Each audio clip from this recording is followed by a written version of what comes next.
ትሁቴ በመጨረሻም ህይወቷ ከባድ አደጋ ላይ ይገኛል። ደጀኔ የተባለ አረመኔና ጨካኝ ሰው በትሁት አባት ትዕዛዝ መሰረት ጠልፈህ ማግባት ትችላለህ። አንተ የባለ አባት ልጅ ነህ፣ ባለ ሀብት ነህ። ልጄን የምድረው ደግሞ ባለ ሀብት ላለው ቤተሰብ ነው ብሎ ተናገረ። ደጀኔም በትሁቴ አባት ትዕዛዝ መሰረት ትሁቴን አግቶ እያሰቃየና ፈርደም እያስበላ አንቺ እኔን ታገቢያለሽ፣ ካንቺ 8 ልጆች መውለድ ፈልጋለሁኝ ብሎ እያሰቃያት ይገኛል። እሷም ደግሞ አደለም 8 ልጆች ከኔ ልትወልድ ቀርቶ አደለም፣ እመነኝ እኔ እንዳንተ ፈሪና ቦቅቧቃ አይደለሁም፣ አጠገቤ እንድትደርስም በፍጹም አልፈቅድልህም እያለች እግርና እጇን በገመድ ግጥም አድርጎ አስሯት፣ እሷም የምትገባበት ቦታ ግራ ገብቷት ደም እንባ እያነባች ትገኛለች። ተመስገን ጉዞውን ከነ አባባ ቤት አደረገና እየበረረ ወደ መኖሪያ ቤታቸው ወደ እነ ትሁቴ ጋር ሲሄድ ትሁቴ የለችም። የትሁቴ እህት ማያ ደም እንባ እያለቀሰች ተመስገን እረፍዷል፣ ሁሉንም ነገር አርፍደሃል አለችው። ስሚ ማያ፣ የተፈጠረውንና የሆነውን ነገር ንገሪኝ። እኔና ትሁቴ ህይወት ላይ አንድም የረፈደ ነገር የለም፣ ሁሉም በጊዜውና በሰዓቱ ይሆናል። ትሁት የት ናት ብሎ ሲጠይቅ በአባዬ ትዕዛዝ መሰረት ያመጣላት ጮኛ አፍኖና እንዲሁም ደግሞ አሰቃይቶ እንዳገባት ፈቅዶለታል ብላ አለች። በጣም ደነገጠና አባት ሽሳ ብሎ ሲላት አባዬ የለም አሁን ወጣ ብሏል ብላለች። የትሁቴ አባት ወደ ቤቱ መጣና ተመስገን እንግዲህ ከሚባለው በላይ ራሱን መቆጣጠር አቅቶት ኤውሎት የትሁት አባት እኔ ካንዴም ሁለቴ ይቅር ብዬ ለምኛለሁኝ። ትሁቴን ማንም እንዲነካብኝና ማንም እንዳሰቃያት አልፈልግም። ለእኔ ሚስቴ ናት፣ በመካከላችን ተዋልደናል፣ የልጄ እናት ናት ብሎ ሲቀውጥ ስማ፣ በህግ ባሲዝህ እንደሚያስቀጣህ አታውቅም? ምኑ ነው የሚያስቀጣኝ? ለምን ተፋቀራችሁ፣ ለምን ተዋደዳችሁ ተብሎ እንደዛ አይነት ጨዋታ የለም። አሁን ልጅቱ አለችበት ቦታ ይነግሩኛል ወይስ? እኔ እስካሁን ድረስ ያንን ክፋትና ተመስገን ትቼ ነበር። አሁን ላይ ግን ጠመንጃ ይዤ እያንዳንዳችሁ እንዲደፋችሁ እያስገድዳችሁ ነው ብሎ ፎከረ። የትሁት አባትም በጭንቀትና በሀሳብ ላይ ሆነና ማያ አባዬ፣ ይህ ነገር እንደሚመጣ በተደጋጋሚ ተናግሬ ነበር። አንተ መቼም ያልሆን ልትሰማ አትችልም። ልጅቱን ህይወቷን መበጥበጥ ሳያንስ ሰውና ሰው ልታጋድል ነው።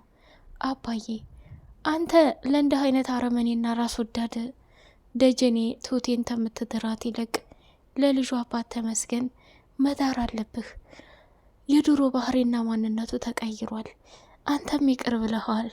እንዴት ወደ ኋላ ተመልሰህ ልጅህን በማይረባ ባህል ወግና ባህላችንን አጥፍተህ ታስጠልፋታለህ?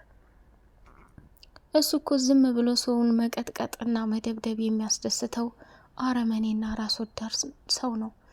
ታየኔ ልጅ፣ ይህን ሰውዬ ምንም ቢሆን ቤተሰቦቹን ልናቅ አንችልም። በሀብት በደስታ እንድትኖር እፈልጋለሁ። ቆይ አንተ የተመስገንንስ ቤተሰቦች ምን እንደሆኑ ታውቃለህ? እንዲ አባዬ አታውቅም። ስለዚህ እባክህ በፈጠረህ አሁንም ቢሆን ሁሉም ነገር ቅርብ ነው። ይሄ ልጅ በጣም ተበሳጭቷል። ለትሁት ያለው ስሜትና ፍቅር እጅግ በጣም የተለየ ነው። አባዬ እመነኝ፣ አሁን ላይ አንተ እያደረክ ያለው ሰውና ሰው ለማስጨረስ ነው ብላ ደመደመች። ሰላም ሰላም፣ ውድ የተከበራችሁ የተወደዳችሁ የሌላ እንደ መሐመድ ቤተሰቦች፣ እጅግ በጣም ተወዳጁና በጉጉት ስንጠብቅ የነበረው የትሁቴ ድራማ እንደቀጠለ ይገኛል። ቻናሉን ላይክ፣ ሰብስክራይብ በማድረግ ቤተሰብ ይሁኑ። ትሁት እንግዲህ ስቃይዋ እንደበዛና እንደበረታ ይገኛል። ደጀኔ በገመድ ጠልፎ አጠላልፎ አስሮ ዝናብና ብርድ እየተጫወተባት ይገኛል። በመጨረሻም አሁን እየመሸ ነው፣ እዚህ ከምናድር ይልቅ ነይ ወደ ውስጥ እንግባና የራስሽን ህይወት ለመኖር አስቢ፣ ትዳርን አስቢ ትሁት። እኔ የምጎዳይ ሰው አይደለሁም። አይ ካልሽ ግን ከባድ አደጋ ነው ማደርስብሽ እያለ እያስፈራራት ይገኛል። እሷን ደግሞ ወደ ውስጥ መግባት አልፈልግም፣ የፈለከውን ማድረግ ትችላለህ እንጂ እኔን ትሁት ልታሸንፈኝ አትችልም ብላለችው። እሱም የባስባሰበትና እንግዲያ ማዘን ከሆነ ማደር የምትፈልጊው ሁሉንም እስከ መጨረሻው ድረስ የምናየው ይሆናል። አይዞሽ አትጨናነቅ ያለና ከሚባለው በላይ ራሱን መቆጣጠር ያቃተው ተመስገን እንግዲህ ፍለጋም ቢቀጥልም ትሁቴ ፀሐይና ንፋስ እንዲሁም ደግሞ ብርድና ዝናብ እየተጫወተባት ይገኛል። የምትገባበት ግራ ገባት። ወይኔ አባቴ ሰው በገዛ አባቱ እንደዚህ ይሰቃያል። እየተንቀለቀልኩ መጥቼ እንደ አይነት ስቃይና ፈተና መግባቴ በጣም ያሳዝናል ብላ ወደ ኋላ ወደ ሰራችው ስህተት እየተጸጸተችና እየተቃጠለች ትገኛለች። ተመስገንም በድጋሚ ሄደና የትሁትን አባት ከባድ ማስፈራሪያ ነው ያደረሰበት። እንግዲህ ማያ እህቷን ለማትረፍና እህቷ ካለችበት ችግር ላይ ለማውጣት አባቷ ከደጀኔ ጋር የሚያወራውን ስልክ እየሰማች ነበር። ስማ፣ አሁን ላይ ይሄ ተመስገን የሚባል ሰውዬ መጥቷል። እሱ ደግሞ በቀላል ዝም የሚል ሰው አይመስለኝም። ስለዚህ እባክህ ልጅቱን አምጣና ሽማግሌ ላክ፣ ከዛ በሽማግሌ በኩል እኔ ልምረጥልህ ብሎ ሲለው፣ በፍጹም አንዴ ተነጋግረናል፣ ጠልፈህ ውሰድ ብለኸኛል። ስለዚህ እኔ በህይወት እያለሁ ተመስገን ሊያሸንፈኝ አይችልም አለና ደጀኔም ፎከረ። ማያም ደግሞ የተቀጣጠሩበትን ቦታ ለተመስገን ነገረችው። እዛ ቦታ ድረስ ሰተት ብሎ ሄድና ከትሁቴ የጠለፋ ሰውዬ ጋር ተመስገን ፊት ለፊት ተፋጠጠ። ወደ አባባና ወደ ናቲ ስንሄድ ናቲ የተለመደው የሰይጣናዊ ስራ ለመስራት ምሽቱን በጉጉት እየጠበቀ ይገኛል። እድልንም በድጋሚ እኔ ከዚህ ከቤት የምፈልገውን ነገር ታውቂያለሽ አላት። ምን አሳወቀኝ አንተ ካልነገርከኝ? እሺ ሌላ ነገር ብጠይቅሽ ልትተባበሪ ትችያለሽ አላት። ምንድነው ልተባበር የምችለው ንገረኝ ብላለችው። አባባ በትሁት የመጠለፍና በተመስገን ድንገት ወደ ገጠር መሄድ በጭንቀት እየተወዛወዘ ይገኛል። የአባባ ሚስት ምንድነው መጨነቅ ይሄን ያክል? ተረጋጋ፣ ወይ ካልሆነ ነገ በጧተኛም ተነስተን ወደ ትሁት አባት ቤት እንሄዳለን፣ ሁሉም ነገር ይስተካከላል ብላ አለችው። ናቲም ደግሞ እንግዲህ ምሽቱን በጉጉት እየጠበቀ ያለው ሰው አባባም በጣም ደበረውና በትሁቴ ጉዳይ ራሱን መቆጣጠር አቃተውና በረንዳ ለበረንዳ እየተወዛወዘ ይገኛል። እድልም አባዬ ቆይ ምን ሆነሃል? ሰሞኑን የጭንቀት ጉድ ተሸክመሃል፣ የተፈጠረ ነገር አለ እንዴ ብላ ጠየቀችው። እድሌ አልሰማሽም? እናትሽ ምንም አልነገረችሽም? አረ እኔ ምንም አልሰማሁም። ምንድነው የተፈጠረው? ትሁቴን እኮ ሌላ ወንድ ጠለፋት አሉ። አባቷ ግን ምን አይነት ጨካኝና ዘመንና ስልጣኔ ያልገባው ሰው ነው?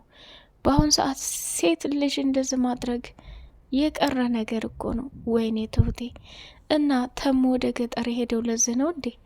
አዎ የኔ ልጅ ችግር እንዳይፈጠር በጣም ፈርቻለሁ። ሴቷ ልጅ እንዲህ ስትሰቃይ ማየት አልፈልግም። ለመሄድም እያሰብኩ ይሄ ናቲ ጭራቅ ልጅ እንዴት ብዬ ጥያችሁ ልሄድ? አባዬ ናቲ ምን ሊያመጣ ነው? ምንም አያመጣም። አንተ ብቻ ልብህ እሺ የሚልህን ነገር አድርግ አለችው። እሺ የኔ ልጅ ትሁቴ ምንም ነገር እንድትሆንብኝ አልፈልግም። የሄደችው እኮ በክብር ሽምግልና ለመቀበል ነበር። ያልጠበቀችው የህይወት መከራ አጋጠማት። ተረጋጋ አባዬ፣ ተሙ ተሄደ ለትሁቴ አያንስም፣ እንደውም በደስታ ይመለሳሉ። አንተ ብቻ ተረጋጋ ብላ እድል አባባን አረጋጋችውና ወደ ቤት ገባ። ቁጭ ብለው እንግዲህ እድል ዛሬ እንቅልፍ ታልጣለሽ? ይሄ ሰይጣን ማስክ ለብሶ የሚጫወትብን እናቴ ላጋልጠውና ላዋርደው ፈልጋለሁኝ አለ። ሰብሰብ ብለው ቁጭ አሉና ናቲም ምሽቱን ወደ ውጭ አድርጎ ወደ ቤት መጣ። ከዛ እንኳን ደህና መጣ ዛሬ በጊዜ መጣ እያለች አባባ ሚስትም ተቀበለችው። የኔ ልጅ እንዴት አመሸህ? እንግዲህ ውሻ የላሰውን እንትን እያሉ ታሪክ ማውራት ጀመሩ። በዛ በታሪክ አባባና እድል ከት ብለው ሳቁ። እንዴ ቆይ እናንተ ሰዎች ምንድን ነው የሚያስቃችሁ? የተፈጠረውን ነገር ለእኛም ነገሩንና አብረን ሳቅ አለች ምህረት የአባባ ሚስት። ከዛ ታሪኩን ተናገሩና በድጋሚ ሳቁ። ታሪኩ ግን ምንም ነገር አያስቅም ብሎ ናቲ መናገር ጀመረ። በቦታው ላይ ያለበት ብቻ ነው ሊስቅ የሚችለው ብሎ ተናገረ። በሉ ለማንኛውም እኔም ድክም ብሎኛል። ስራም የሌለው ሰው ምንም ሳይሰራ ይደክመዋል እንዴ? ዛሬ በጊዜ መተኛ ትፈልጋለሁ አለ አባባ። እንዴ ትንሽ አትጫወትም እንዴ? አባዬ ምን ነው በዚህ በ12 ሰዓት ልትተኛ ያሰብከው? እኔ እንጃ እንደው ዛሬ በጣም ደካክሞኛል አለና አባባም ወደ መኝታ ክፍሉ ገባ። በል ሄድ እሺ፣ እኔና እድልም ቡናውን እቃውን ምናምን አነሳስተን መጣን። አዎ እድል ናቲም እዚህ ስለሚተኛ አንቺም ነይ ወደ መኝታ ክፍልሽ ግቢና ተኝ ብሎ አለ። እሺ አባዬ አለች። እንግዲህ የናቴን ሁኔታ እያዩ እየተገረሙ ነበር። የአባባ ሚስትም ዛሬ ጉድ ታያለሽ፣ ይሄ ልጅ ሰይጣን አየሁ የምትይው እራሱ መሆኑን ስታውቂ ቤቱ እንዳይሸጥ ምን አይነት ተንኮለኛና ሳማ ሰው እንደሆነ በአይንሽ እንድታይ ይፈልጋለሁ አላት።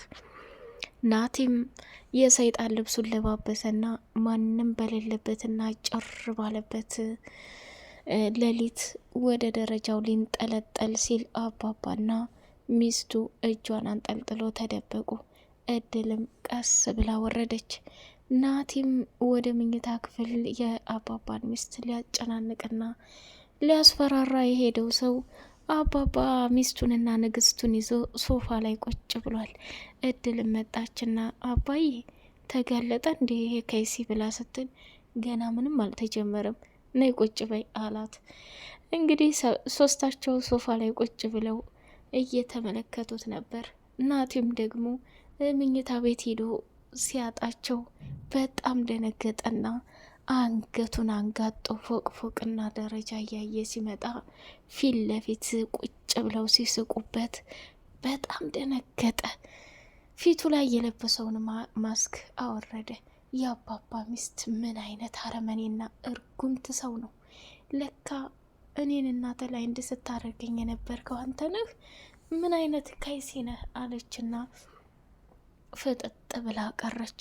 አባባና እድልም በሳቅ ሲስቁ ናቲ እቅዱ ሁላ ገደል ገብቶ ሲያዩት እጅግ በጣም ደስ አላቸው። ናቲ በዛ አጋጣሚ የአባባ ሚስት ጥሩ ነው፣ መልካም ነው፣ ለምን ጠላችሁ? ጥሩ ልጅ ነው እያለች ስትል ቅሌትና ውርዴቱን ፊት ለፊት ስታይ በጣም ደስ ብሏቸዋል። ናቲ ከዛ ከቤት ይወጣ ይሆን? አሁንስ ሌላ ተንኮል እየፈለገ ይቀጥል ይሆን የሚለውን በቀጣይ የምናየው ይሆናል። እስከዛው ሰላማችሁ ብዝት ይበልልኝ።